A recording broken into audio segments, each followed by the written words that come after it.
और आज के इस लेक्चर में हम एक्सरसाइज 3.2 सेकेंड ईयर की स्टार्ट करेंगे। एक्सरसाइज 3.2 में क्वेश्चन नंबर 1 में स्टेटमेंट गिवन है, evaluate the following indefinite integral. Indefinite integral हमने एवेल्युएट करना है, फंक्शन डिफरेंट गिवन है डिफरेंट पार्ट्स में। अभी जो इस लेक्चर में हम डिस्कस कर रहे हैं पावर रूल और जो लीनियर प्रॉपर्टी उनकी प्रैक्टिस करेंगे, उनके रिलेटेड क्वेश्चन सॉल्व करेंगे और नेक्स्ट लेक्चर में फिर हम बाकी क्वेश्चंस को भी देखेंगे। जी, डेरिवेटिव्स में एक रूल है कि अगर लेट से दो फंक्शन ऐड हो रहे हो या दो फंक्शन सब्ट्रैक्ट हो रहे हो और उस होल की इंटीग्रेशन लेट से अगर आप कैलकुलेट करना चाहें तो आप दोनों फंक्शन की अलग-अलग से इंटीग्रेशन कैलकुलेट कर सकते हैं। इस प्रॉपर्टी को लीनियर प्रॉपर्टी ऑफ इंटीग्रेशन बोलते हैं। सिमिलरली एक और रूल है इंटीग्रेशन में, लेट से अगर कोई कांस्टेंट किसी फंक्शन के साथ मल्टीप्लाई हो रहा हो और अगर आप उसकी with respect to x integration कर रहे हैं, अगर आप इस कांस्टेंट को आउटसाइड द इंटीग्रल शिफ्ट करना चाहें तो आप कर सकते हैं, जैसे कि डेरिवेटिव में होता है। सो constant outside the integration shift हो जाता है और एफ ऑफ एक्स की इंटीग्रेशन हो जाती है। नेक्स्ट जो थर्ड रूल है इसे पावर रूल बोलते हैं और पावर रूल ये है, जैसे एक्स की कोई पावर है, कांस्टेंट पावर है और अगर उसकी इंटीग्रेशन करना चाहें तो पावर रूल ऑफ इंटीग्रेशन ये है कि आप पावर में एक ऐड कर दें, मीन पावर को इंक्रीज कर दें 1 एंड देन ये जो न्यू नंबर है n+1 उसी से डिवाइड भी कर लें and then constant of integration आ जाए। अब इन रूल्स को यूज़ करते हुए इंटीग्रेशन के हमने कुछ एक्सरसाइज के क्वेश्चन सॉल्व करने। क्वेश्चन नंबर 1 में देख लें। क्वेश्चन नंबर 1 में हम स्टार्ट कर रहे हैं। अब सबसे पहले ये सम रूल को अप्लाई करेंगे। अब यहाँ पे 3 फंक्शन है हमारे पास और हम इसकी इंटीग्रेशन करना चाह रहे हैं और इंटीग्रल एवेल्युएट करना कर रहे हो तो हम इसे आई सपोज कर सकते हैं, आई फॉर इंटीग्रल। जस्ट बार बार ये इंटीग्रल लिखने की जगह हम आई आई आई लिखते रहेंगे और कोई लॉजिक नहीं है इसमें। सो लेट्स से अगर इस इंटीग्रल को एवेल्युएट करना है तो फर्स्ट प्रॉपर्टी को यूज़ करके 3 फंक्शन ऐड हो रहे हैं, हम ऐसे लिख सकते हैं integral of 3x² dx। Note करें जब भी इंटीग्रल आएगा तो ये डिफरेंशियल एलिमेंट हमने हर एक इंटीग्रल के साथ प्लेस करना है।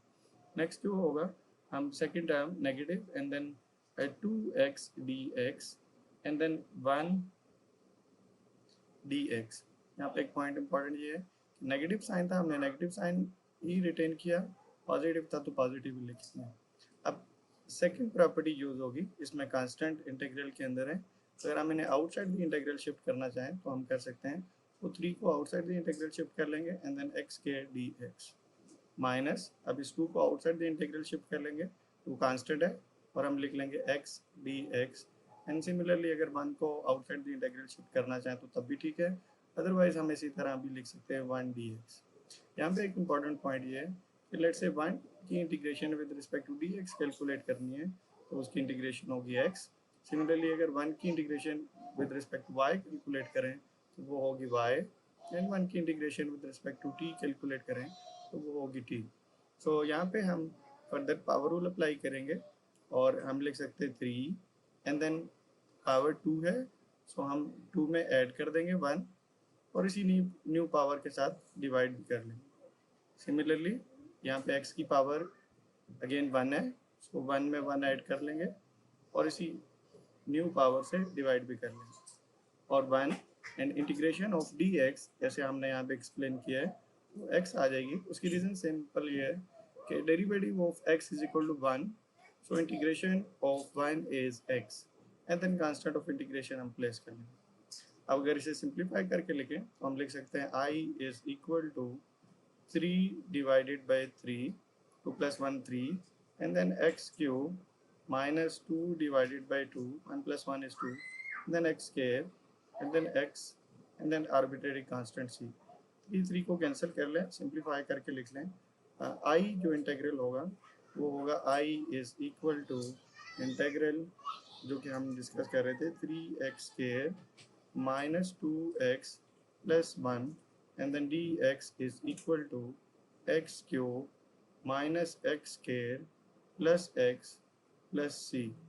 तो अगर हम इसे वेरीफाई करना चाहें, राइट साइड का डेरिवेटिव कैलकुलेट करेंगे, इस साइड का डेरिवेटिव कैलकुलेट करें तो ये टर्म आनी चाहिए जो कि इंटीग्रल के अंदर इन्वॉल्व। नेक्स्ट हम क्वेश्चन नंबर 2 सॉल्व करेंगे। क्वेश्चन भी पावर रूल के साथ ही रिलेटेड है और हम इसको भी सॉल्व करने के लिए Suppose I is equal to I for integral.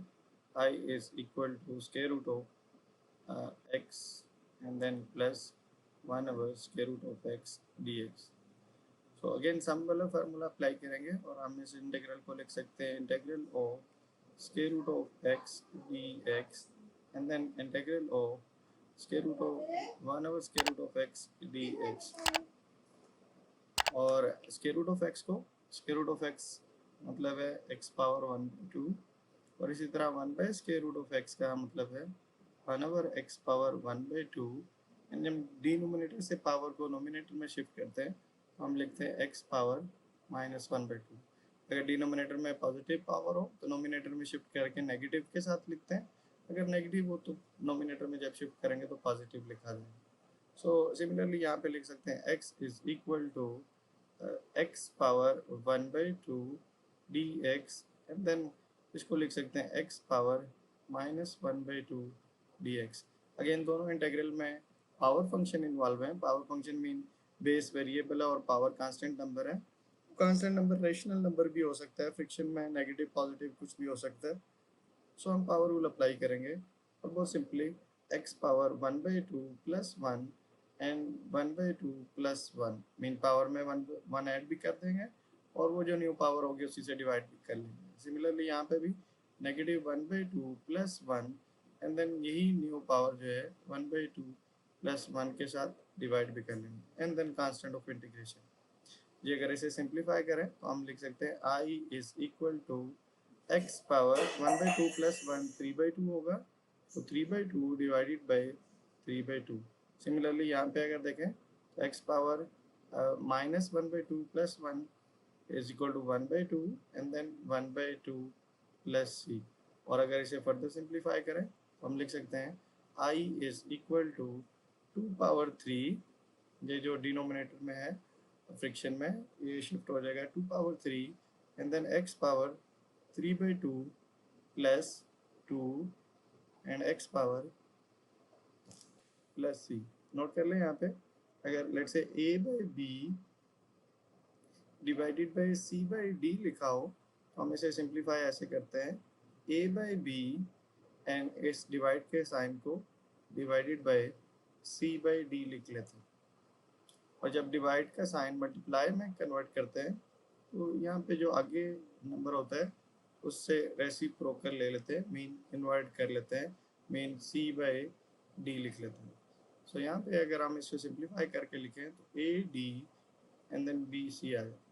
Mean यहाँ पे नोट करने वाला पॉइंट ये है कि अगर जब दो फ्रैक्शन डिवाइड हो रहे हो तो सबसे जो लोएस्ट पॉइंट पे होगा वो मल्टीप्लाई हो जाएगा टॉप वाले पॉइंट के साथ और जो इन बिटवीन पॉइंट्स होंगे उन्हें मल्टीप्लाई करना है। सिमिलरली यही बात की है, यहाँ पे 1 था और 1 डिवाइडेड बाई 1 क्या लें, सो ये 2 1 से मल्टीप्लाई हो गया और 3 1 से मल्टीप्लाई हो गया, हमने 2/3 लिख लिया है, इस तरह आप कह सकते हो। सो ये इंटीग्रल है क्वेश्चन नंबर 2 का आंसर। अगर इस आंसर को वेरीफाई करना हो तो हम जो आंसर है उसका डेरिवेटिव लेंगे, जो क्वेश्चन है उसमें जो फंक्शन बनता है वो आना चाहिए।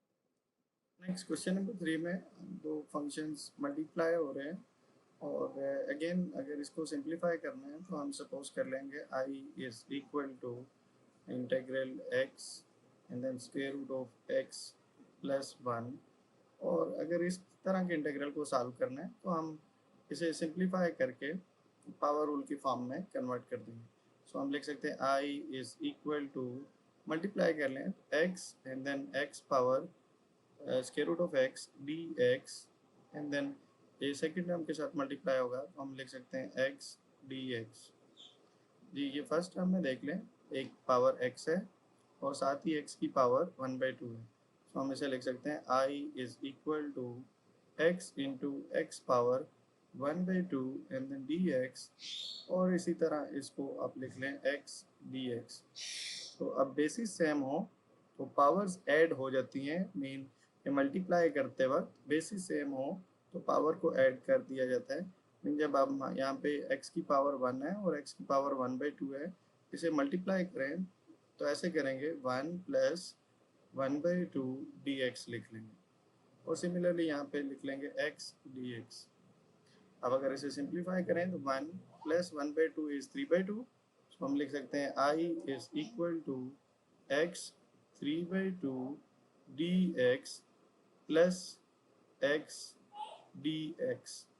अब अगेन ये पावर टाइप का फंक्शन है और इसकी इंटीग्रेशन करना चाहें पावर रूल अप्लाई होगा और हम लिख लेंगे x and 3/2 plus 1 and 3/2 plus 1। Similarly second term में x है, x की पावर 1 है, सो x 1 plus 1 divided by 1 plus 1 and then plus c। सो अगर इसे सिंप्लीफाई करें हम लिखेंगे I is equal to x power 5/2 divided by 5/2 and then यहाँ से भी लिख लेंगे x2 divided by 2 plus c। और अगर इसे फर्दर सिंप्लीफाई करना चाहें हम लिख लेंगे I is equal to 5/2, जब रेसिप्रोकल हम नॉमिनेटर में शिफ्ट करेंगे तो लिख लेंगे 2/5 x power 5/2 and then x2 divided by 2 plus c। सो ये फाइनल रिजल्ट है इंटीग्रेशन का।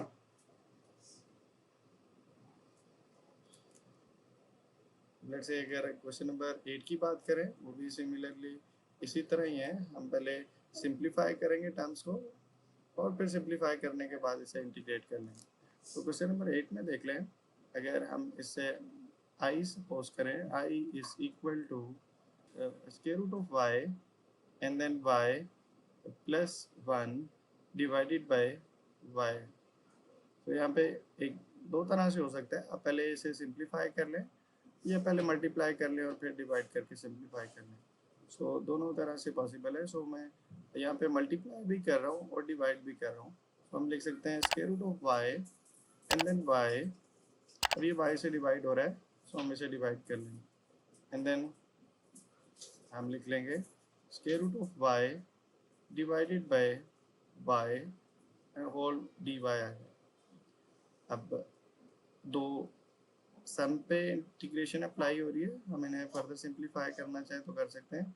y कैंसिल हो जाएगा और यहाँ से टर्म कैंसिल करेंगे तो ये आ जाएगा square root of y plus और 1/स्क्वायर root of y in whole quantity dy। ये क्वेश्चन नंबर 2 की तरह का क्वेश्चन बन जाएगा। इस वक्त integration with respect to x हो रही है। सो अगर हम इसकी इंटीग्रेशन करेंगे तो पावर रूल अप्लाई कर लेंगे simple 1/2 dy in second term में आ जाएगा y power minus 1/2 dy।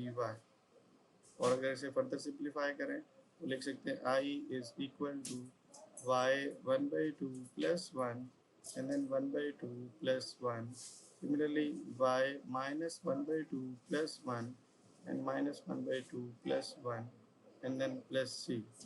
So I is equal to, finally हम लिख सकते हैं I is equal to